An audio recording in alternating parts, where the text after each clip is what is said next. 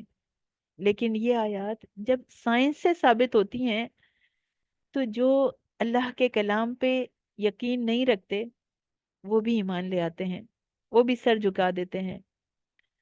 تو ان آیات کو سننے کے بعد ہمارا کیسا رسپانس ہے اللہ جانتا ہے، اور اللہ نے ہمارا رسپانس ریکارڈ کر لیا۔ آیت 64، لہو ما فی السماوات و ما فی الارض، اور اسی کا ہے، اسی کے لیے ہے جو کچھ بھی آسمانوں میں ہے اور جو زمین میں ہے۔ یعنی اللہ صرف آسمان سے بارش برسانے، زمین سے سبزہ اگانے پر ہی قادر نہیں ہے، بلکہ آسمانوں میں جو کچھ بھی ہے اور زمین میں جو کچھ بھی ہے، سب کے سب کا وہ اکیلا مالک ہے۔ یہ تو بارش برسانا، یہ سبزہ اگانا تو یہ بہت معمولی باتیں ہیں۔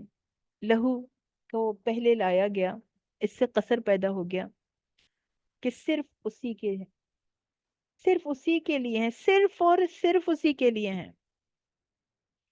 زمین اور آسمان اس کی بہت بڑی تخلیق ہیں، وہ ان کا مالک تو ہے، مگر ان دونوں کے درمیان کی ہر چیز بھی اسی کی ملکیت ہے۔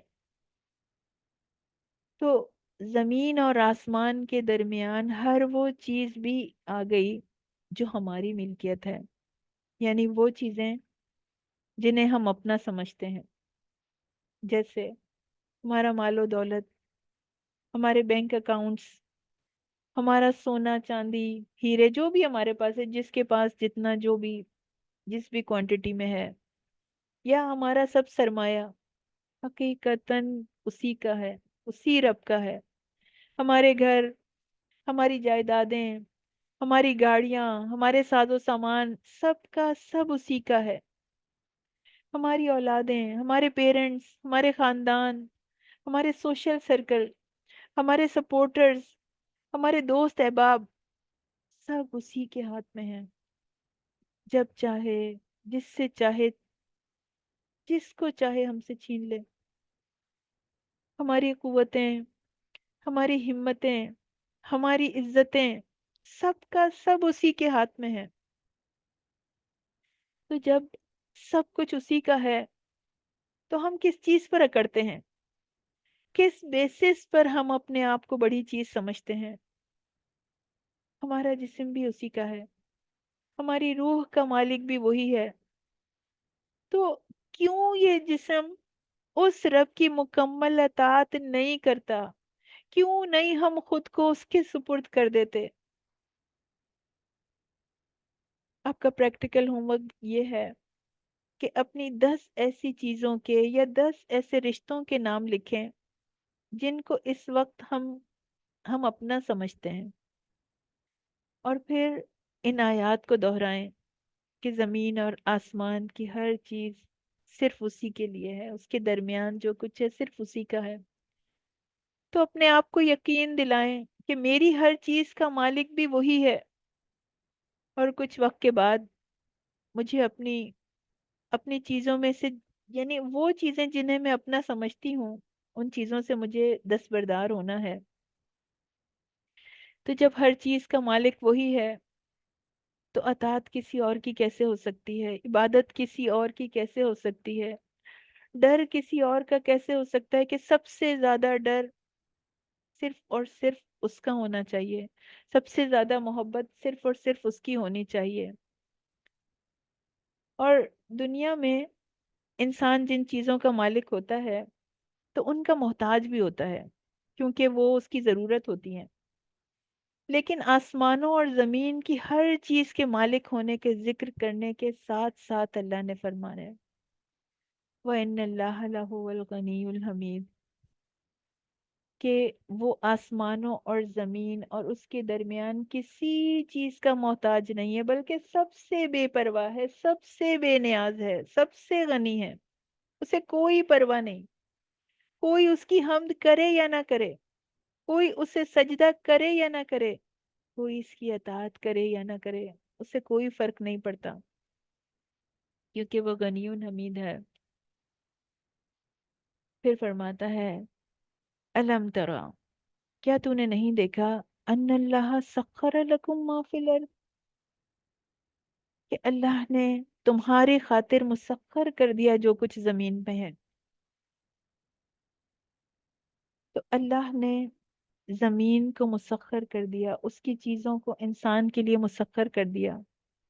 اللہ کی ہر مخلوق اس کے احکام کی پابند ہے۔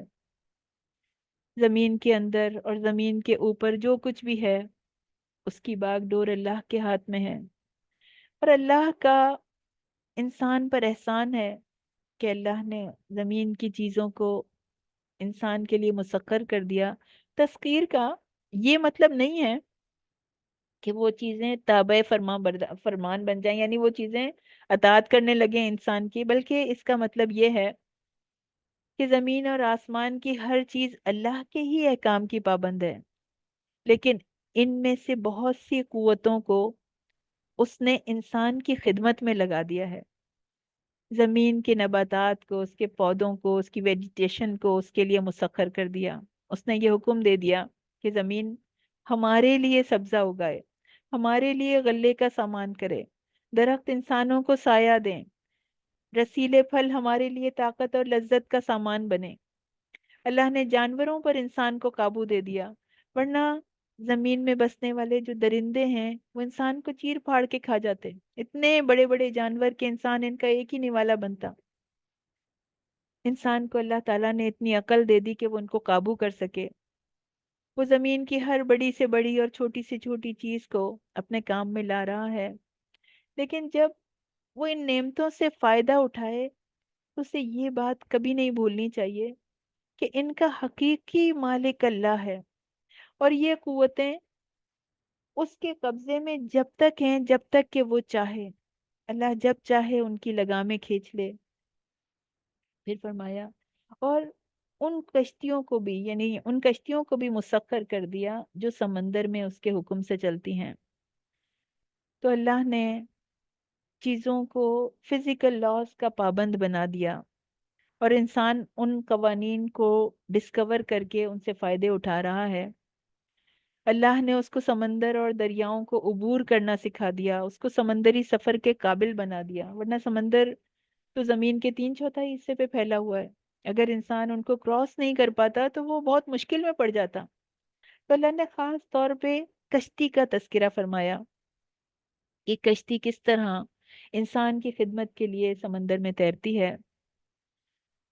تو اگر اس پہ سامان لاد دیا جائے، جو بڑے بڑے شپس ہیں کتنا سامان لے کے چلتے ہیں، وہ وہ انسان کا بوجھ اٹھانے سے انکار نہیں کرتے، لیکن اگر اللہ تعالی کشتی کو روک دے تو ٹائٹینک جیسا جہاز بھی چشم زدن میں تباہ و برباد ہو جاتا ہے۔ سمندر کے بیچ میں کوئی نشان راہ نہیں ہوتا۔ ڈائریکشن معلوم کرنے کے لیے اللہ تعالیٰ نے انسان کو سمندر کے بیچ میں بھی علم دے دیا، اس کو نیویگیشن کا علم دے دیا۔ اور دریا اور سمندر کی طوفانی موجیں انسان جیسی کمزور مخلوق کو اپنا لقمہ بنا سکتی ہیں، تو وہ ایسے مٹ سکتا ہے کہ اس کا نام و نشان بھی نہ رہے، لیکن اللہ تعالیٰ نے سمندر کو فزیکل لاز کا پابند بنا کر اس کو انسان کے قبضے میں دے دیا۔ اسی طرح اللہ نے ہم پر آسمان کی چھت تان دی، ایک ایسی عجیب چھت ہے جو اللہ کے حکم سے بغیر ستونوں کے ہے۔ اگر کبھی اللہ نہ کرے اس آسمان کا کوئی حصہ زمین پر گر پڑے تو زمین کی ہر چیز تباہ ہو جائے۔ کتنے ہی شہاب ثاقب زمین کی طرف آتے ہیں جن میں سے بعض کا وزن تو ٹنوں میں ہوتا ہے، لیکن وہ زمین تک پہنچ نہیں پاتے بلکہ راستے میں ختم ہو جاتے ہیں۔ تو اللہ تعالیٰ نے اپنی قدرت سے اہل زمین کی حفاظت کے لیے ایک ایسا پردہ تان دیا ہے کہ جس سے آگے کوئی چیز گزر نہیں سکتی۔ تو اللہ کا انسان پر کرم ہے کہ آسمان پر ہر وقت گردش کرنے والے ستارے سیارے ان کو اپنے اپنے مدار میں چلنے کے لیے پابند کر دیا، ان کو فزیکل لاز میں جکڑ دیا، ورنہ یہ آپس میں ٹکرا کے ٹکڑے ٹکڑے ہو جاتے اور زمین پر گر کر زمین کو ریزہ ریزہ کر دیتے، انسان کو صفحہ ہستی سے مٹا دیتے۔ لیکن یہ سب کے سب اللہ کے حکم میں جکڑے ہوئے ہیں، اور پھر جب اللہ چاہے گا تو یہ سارے آپس میں ٹکرا جائیں گے، قیامت برپا ہو جائے گی۔ اور یہ سب کچھ اس لیے ہے کہ اللہ انسان کو آفتوں سے محفوظ رکھنا چاہتا ہے، کیونکہ اللہ نے فرمایا نا، ان اللہ بالناس لرؤوف الرحیم، کہ وہ اپنے بندوں پر رؤوف ہے، شفقت فرمانے والا ہے اور رحیم بھی ہے۔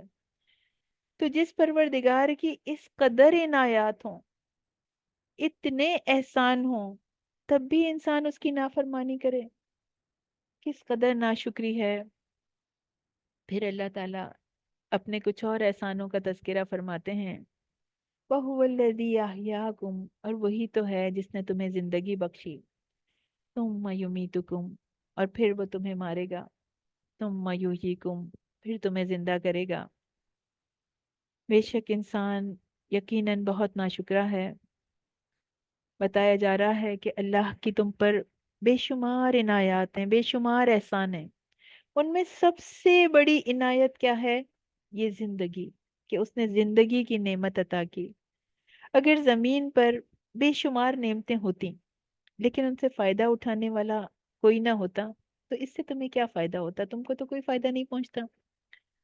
تو ساری نعمتوں کی بنیاد ہے یہ زندگی کی نعمت، کہ اگر اللہ نے زندگی دی اللہ نے